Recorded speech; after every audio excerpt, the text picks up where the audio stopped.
sukses. Di hatiku ada cinta, di mulutku ada doa, di tanganku ada karya.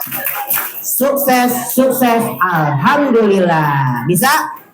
Itu latihan. Sekarang latihan yang kedua. Siap ya, bareng-bareng. Yang hafal ntar kita siapin ya, goceng atau 10.000. Ustadz Sogi nanti siapin, saya tuker, duitnya belum ditukar tadi. Siap ya? Oke. Emaknya udah girang banget. Oke, tepuk sukses. Di hatiku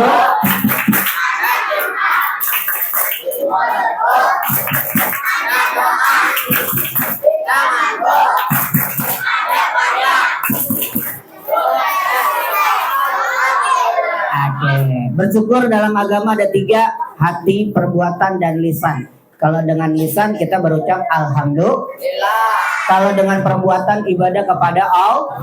Kalau dengan hati maka kita nggak jauh-jauh, cahaya hati itu ada dalam Al-Qur'an. Siapa yang sini sudah hafal juz 30? Juz 30 bukan 30 juz, juz 30 udah ada yang hafal belum? Udah, emaknya yang hafal. Emaknya hafal.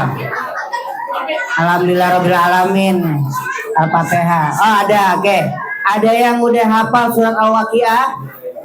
Nah, oke, siap. Kalau gitu kita masuk. Teman-teman, Bu, jawabannya iya gitu ya. Bu, kurang kompak. Bu, iya. Emang ibu-ibu loh. Gue nanya mak lo. Bulan Muharram 4 bulan yang diharamkan atau dimuliakan oleh Allah.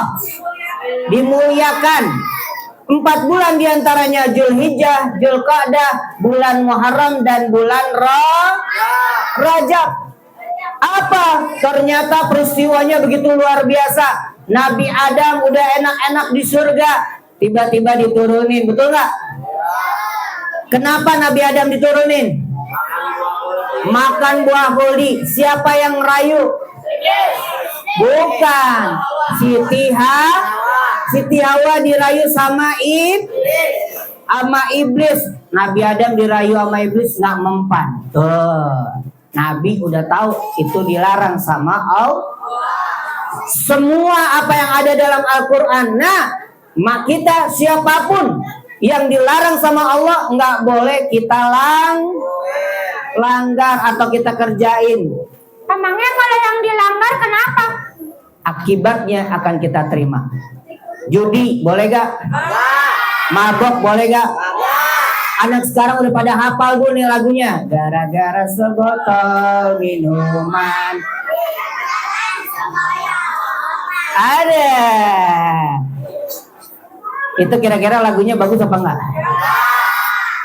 Banyak nobu kejadian. Bahkan barusan tadi saya terima di medsos. Gara-gara mabok, maka kata Zainuddin MZ almarhum, begitu luar biasa. Anak muda, aku siapin nih botol minuman. Ini perempuan, ini pisau. Kira-kira kamu mau pilih yang mana? Nyata nih sekarang. Dia pilih, ini aja bir. Kan gue ntar mabok, ya kan? Habis mabok kehilangan akal, maka perempuannya diperkosa, lalu ambil pisau, lalu dibuang. Jahat gak? Kira-kira matinya diterima gak sama Allah? Kira-kira bumi bakalan makan dia gak tuh? Tulangnya bakal dihancurin gak? Belum lama tuh kemarin, ya di luar Pulau Jawa, pasangan suami istri lagi jalan, lagi naik motor, tiba-tiba berhenti di atas jembatan, bawahnya ada kali, anaknya dilempar sama suaminya ke kali. Jahat gak? Istrinya tanpa takut terjun, selamatin anaknya.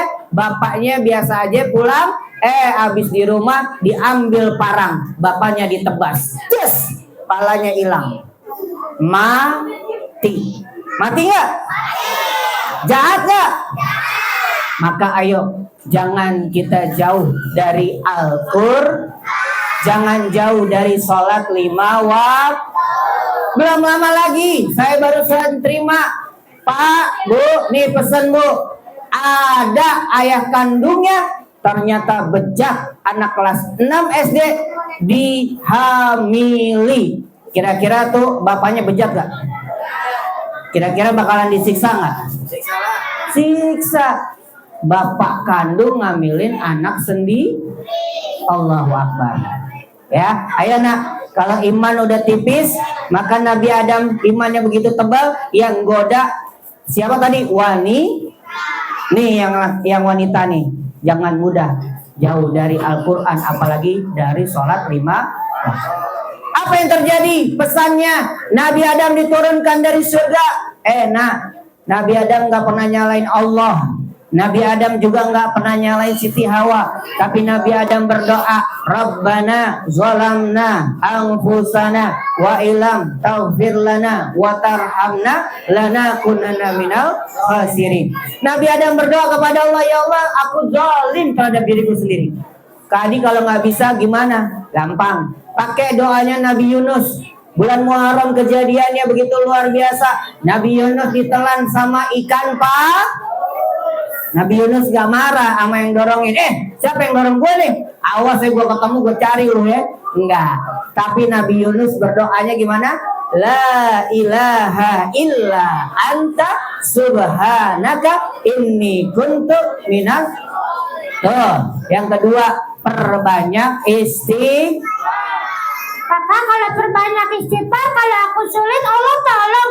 Bu, jangan salah. Di dalam kitab Nasaiul Hibat, kalau orang suka istighfar, maka Allah turunkan rezeki dan pintu mana saja. Mau nggak rezekinya banyak?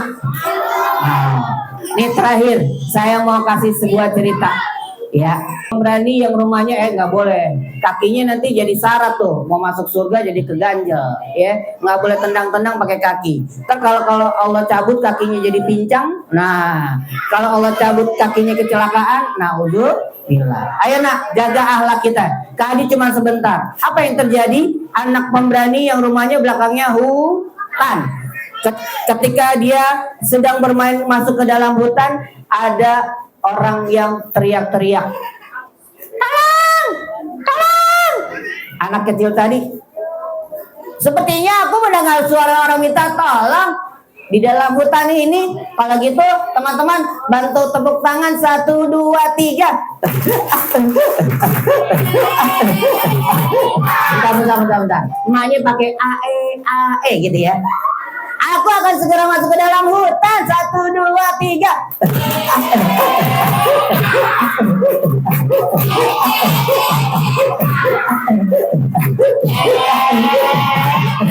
Udah kata kayak monyet tuh. Ngakak aja main. Begitu dia sampai hutan, teriakannya terdengar lagi sama anak yang berani tadi. Tolong, tolong. Aku penasaran. Teman-teman, sumber suaranya makin dekat. Tolong! Tolongin aku! Sepertinya nggak jauh. Begitu dilihat ada sebuah batu besar, lalu di bawahnya ada kaca beling dan ada yang berteriak seukuran cicak, teman-teman. Dia ambil botolnya. Tolongin aku! Teman-teman, tapi wajahnya seram. Aku tolongin atau jangan? Tolongin jangan.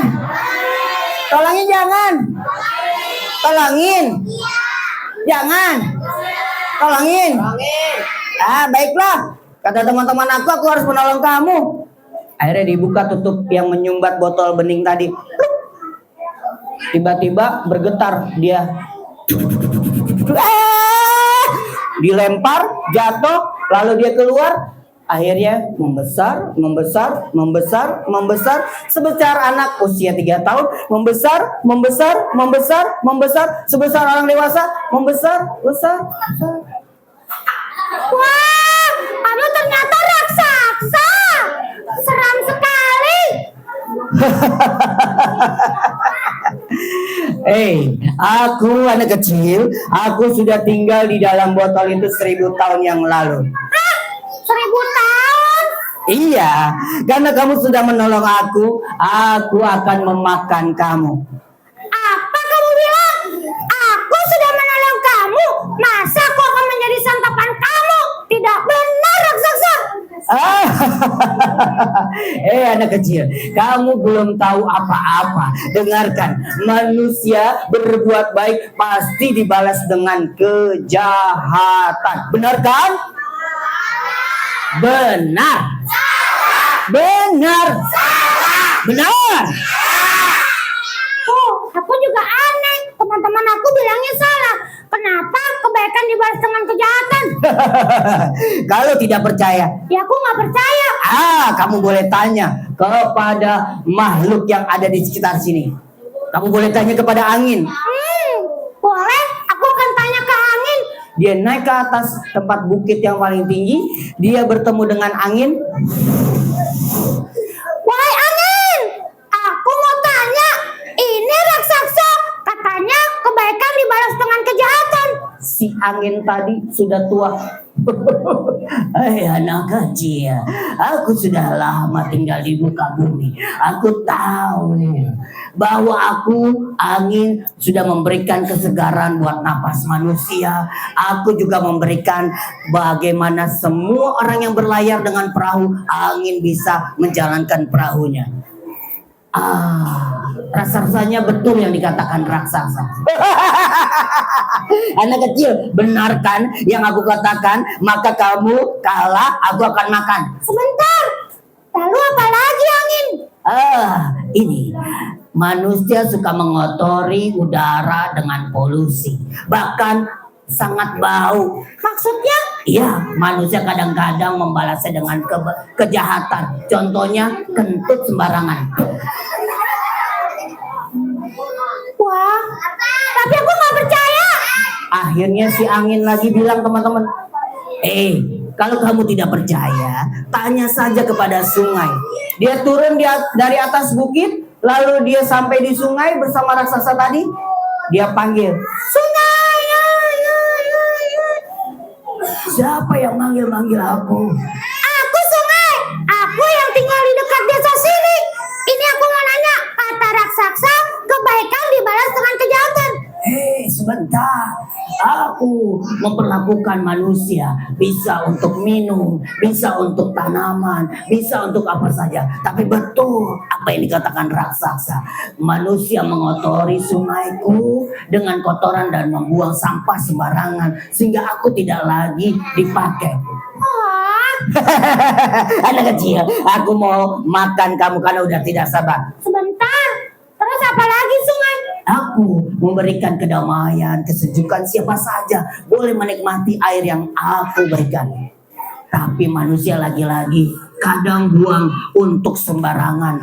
Bukan hanya sampah, kotoran, mesin, apa saja. Wah, tapi benar berarti kata raksasa. Aku tidak bilang benar. Anak kecil, aku akan makan kamu sekarang juga. Bentar, lalu apa sungai? Kalau kamu mau tahu jawaban lagi, coba tanya kepada si gunung.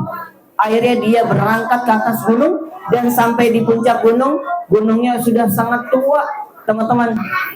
Lalu dia anak kecil sang pemberani. Gunung, aku mau tanya, apa betul kebaikan yang dikatakan raksasa harus dibalas dengan kejahatan? Anak, manusia suka begitu. Aku tinggal sudah lama. Hutan-hutanku dipotong-potong hingga kepalaku botak. Lihat saja, tanah aku dikeruk, pasirnya diambil. Aku tidak lagi sempurna. Tapi sebentar, memangnya ada masalah apa? Iya nih, kan aku telah menolong dia. Dia minta tolong. Sebentar, aku mau tanya ke raksasa. Bagaimana ceritanya kamu bisa besar dan kamu bisa keluar? Gunung. Aku akan turun dari gunung dan aku akan tunjukkan di mana kejadian mulanya. Oke, kita akan sama-sama turun. Gunung itu penasaran. Dia tanya lagi, raksasa, gak mungkin kamu masuk ke dalam sebuah botol. Badan kamu saja besar. Mungkin gunung, aku akan buktikan. Dia turun dari gunung, lalu sampai ke tempat kejadian semula. Lalu si anak tadi, gunung dan raksasa sedang diperhatikan. Bagaimana kamu bisa membesar? Dari mana asalmu? Aku akan tunjukkan. Aku masuk ke dalam botol itu. Aku berubah dulu. Merenggangkan badannya si raksasa.